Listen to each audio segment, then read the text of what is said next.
Merci de nous retrouver pour la dernière.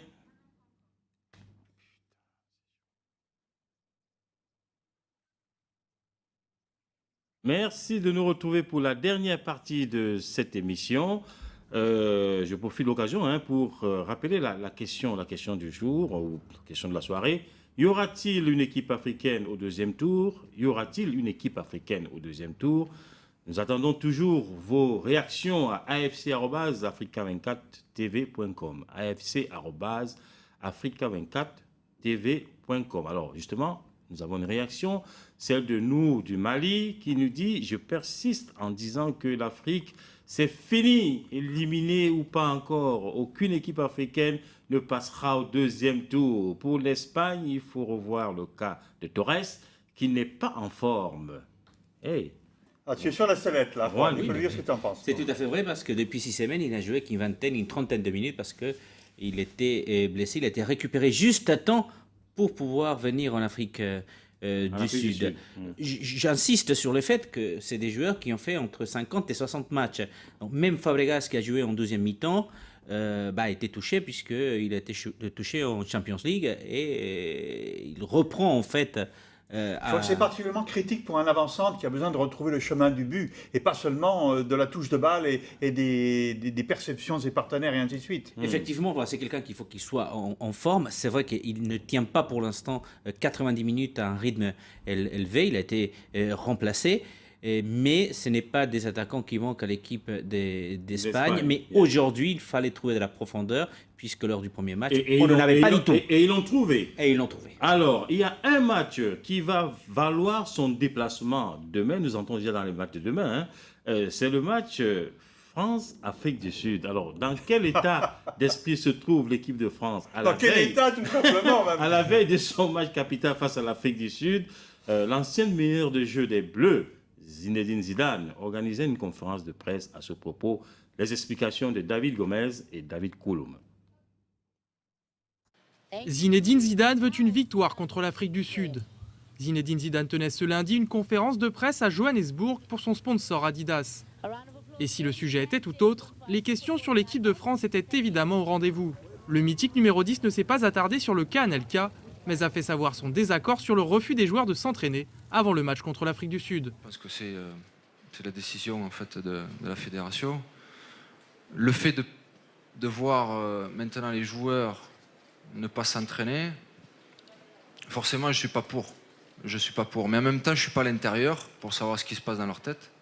Depuis sa défaite face au Mexique, l'équipe de France n'est plus dans sa Coupe du Monde mentalement. En tout cas pour Zidane, pas de doute, il faut gagner pour pouvoir redresser la tête. Ils savent exactement où ils sont. C'est-à-dire qu'ils savent que soit ils passent, et il y a beaucoup de choses qui seront comme d'habitude, parce que la victoire, en fait, c'est ce qui fait que les choses se passent bien. Il faut donc garder espoir, même si ça s'annonce compliqué, face à une équipe d'Afrique du Sud qui ne voudra pas sortir de cette compétition sans avoir remporté le moindre match. Oui, alors, José, avant de parler des autres matchs aussi, et aussi avant de retrouver Joseph-Antoine Bell qui nous attend toujours de l'autre côté en Afrique du Sud, il y a un match capital demain, effectivement, entre l'Afrique du Sud et la France. Je ne sais pas comment tu vois cette rencontre-là. Écoute, si la France perd, ce sera la faute de nos confrères qui en disent trop, oui, qui en font trop. Oui. Je constate qu'il y a certains discours qui sont maintenant un peu plus apaisés, comme Zidane qui critique Raymond Domenech, on n'entend plus critiquer Raymond Domenech. Il y a d'autres joueurs de 98 qui ont beaucoup critiqué Domenech, on ne les entend plus. Je pense que dès le départ, et on voit ça qu'en France, il faut laisser travailler les gens. L'entraîneur a été nommé par une fédération, il faut le laisser aller jusqu'au bout. J'aurais voulu, très sincèrement, juste pour qu'il puisse prendre une revanche que Raymond Domenech et l'équipe de France passe demain devant l'Afrique du Sud, soit qualifiée pour le deuxième tour. Ah oui. Très sincèrement. Oui. Et sportivement parlant, ils n'ont pas le niveau pour passer. Ils ne l'ont pas démontré, et pas depuis 2 matchs, mais depuis 2 ans. Donc, je pense que demain, ça va être un match forcément compliqué, mais compliqué aussi parce que l'Afrique du Sud a besoin quand même de dire au revoir à cette compétition qui est la sienne avec une victoire. Et je pense qu'ils vont sortir un très beau match. Et ça va être très compliqué pour la France. Alors, sincèrement, je préférerais une victoire de l'Afrique du Sud parce que je pense qu'ils D'autant le méritent plus beaucoup plus que la France, malheureusement. Juan, d'autant plus que depuis l'organisation de la Coupe du Monde, jamais le pays organisateur n'est sorti au premier tour. Alors, Jo, est-ce que tu nous entends toujours de l'autre côté de l'Afrique du Sud? Oui, bien sûr, je vous entends. Oh, c'est formidable. Merci, Jo, de rester avec nous. Donc, demain, il y a 4 rencontres dans le groupe A. Le Mexique et l'Uruguay. La France rencontrera l'Afrique du Sud. Dans le groupe B, le Nigeria affrontera la Corée du Sud et la Grèce, l'Argentine. Attardons-nous un peu sur le match France-Afrique du Sud, Joe. Oui. Le match de ghetto, oui. Un match de ghetto? Bon, ben, écoutez, on va avoir d'un côté l'Afrique du Sud très motivée, c'est normal. Ces joueurs sont beaucoup moins cotés, donc pour eux, une victoire, quel que soit le moment, sera la bienvenue et le public est derrière pour continuer à croire et pour pousser. Et en tous les cas, ils ne se sont pas dispersés, ils n'ont pas de problèmes internes, ils n'ont à faire face qu'à leurs propres insuffisances. Donc, ils seront très motivés. De l'autre côté, on a une équipe de France, personne ne sait où elle va et personne ne sait à quoi pensent ces joueurs réellement. Et aujourd'hui, on en est à se demander si on les a jamais connus, parce que ce qu'ils font là est inédit. On n'avait vu pratiquement aucun d'entre eux dans cette situation-là. Donc, on se demande ce qui leur arrive. Sont-ils encore capables de se motiver? Il y a un problème pour Raymond Domenech. Évidemment, c'est facile de penser à écarter les joueurs, c'est ce qu'on peut croire de loin, mais s'il écarte ceux qui étaient supposés jouer ou ceux qui jouaient jusque-là, il va ramener des gens qui eux aussi ont leur part de responsabilité dans les événements, mais qui tu as eu toi à jouer, j'allais dire, de très très grands matchs à des très très hauts niveaux. Qu'est-ce qui peut expliquer, j'allais dire, ce clash à l'intérieur d'une grande nation de football qu'est la France, à l'intérieur d'une grande équipe de France? Qu'est-ce qui a pu se passer? Je crois que malheureusement, ce qu'on voit aujourd'hui est la conséquence de ce qui ne s'est pas passé pendant longtemps. C'est-à-dire aujourd'hui, tout le monde pense en France qu'il est temps que ça se termine, mais il fallait que ça se termine beaucoup plus tôt, il y a très longtemps. Et je crois que certains n'ont pas pris leurs responsabilités. Et il ne faut pas oublier une chose, c'est qu'unit tous ceux qui sont à l'intérieur d'une équipe, ce n'est que ce qu'ils font ensemble, c'est-à-dire le foot. Et quand le foot ne marche plus bien, vous n'avez plus rien ensemble, vous n'avez plus rien en commun. Et donc, on a intérêt à faire en sorte que ce qui unit les gens soit au-dessus de tout. Et je pense donc que les dirigeants, je regrette, mais bon, je crois que les dirigeants du football français n'ont pas bien surveillé leur affaire. Et depuis la dernière finale de Coupe du Monde, l'équipe de France n'a jamais été satisfaisante et les décisions qui s'imposaient n'ont jamais été prises. Et donc, on est arrivé là en ayant couvert beaucoup de choses, en ayant accepté beaucoup de choses. Et les joueurs qui sont généralement plus jeunes que tous leurs dirigeants sont comme des enfants dans une famille. C'est-à-dire que quand vous laissez passer, malheureusement, eux aussi, petit à petit, pensent que tout est permis et qu'on peut tout faire. Parce que ce qu'on nous rapporte là est proprement inadmissible et inqualifiable. On peut ne pas être d'accord, mais il y a des attitudes qu'on ne peut pas avoir. Et surtout quand on porte un maillot, j'allais dire, qui représente un pays. Jo, on ne va pas te retenir beaucoup plus longtemps parce qu'il se fait tard. À propos du maillot, qu'en réalité, il est difficile de demander aux gens de respecter quelqu'un d'autre plus qu'eux-mêmes. Il est difficile de demander à quelqu'un de respecter un maillot qui après tout n'est qu'un chiffon et pas lui-même. Donc en réalité, ce qu'il faut enseigner, ce que les gens doivent apprendre, c'est d'abord à se respecter eux. Si vous vous respectez, il y a des choses que vous ne feriez pas. Merci beaucoup, Jo. Passe une bonne nuit et puis on te retrouve demain pour l'ensemble des rencontres de demain. Merci beaucoup. Je vous en prie, bonne soirée à Paris. Merci, Jo.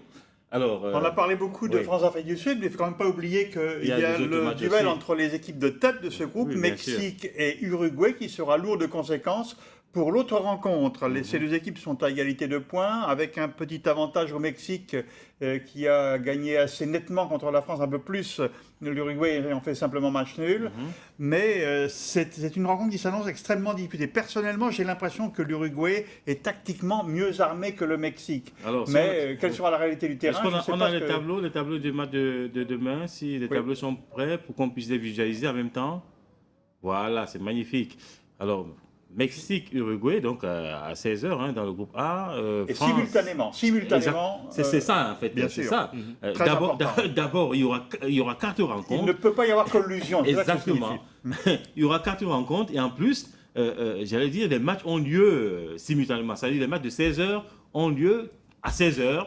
Et les matchs de 20h30 ont lieu à 20h30, c'est quand même c'est une première dans cette compétition. Non, c'est pas la première fois que ça arrive. Je veux dire, en Afrique du Sud, là, c'est la première fois que 4 matchs ont lieu comme ça. Ah, bien sûr, bien entendu, oui, mais ça c'était prévu de longue date lors du tirage au sort. Moi, j'aimerais savoir comment, José, tu vois ce match entre l'Uruguay et le Mexique. Personnellement, je pense que les Uruguayens sont un peu mieux armés que les Mexicains.